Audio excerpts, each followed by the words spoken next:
পুরো স্টেশন ফাঁকা। এই দুটো ট্রেন বেরোলো, একটা হাওড়ার দিকে, একটা ব্যান্ডেলের দিকে। একদম স্টেশন এখন ফাঁকা।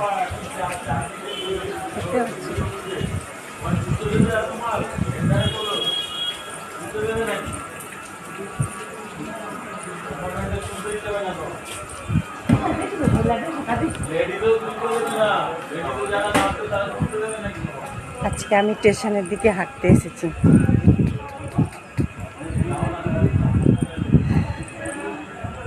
তো শুভ সকাল, শুভ সকালের অনেক অনেক ভালোবাসা।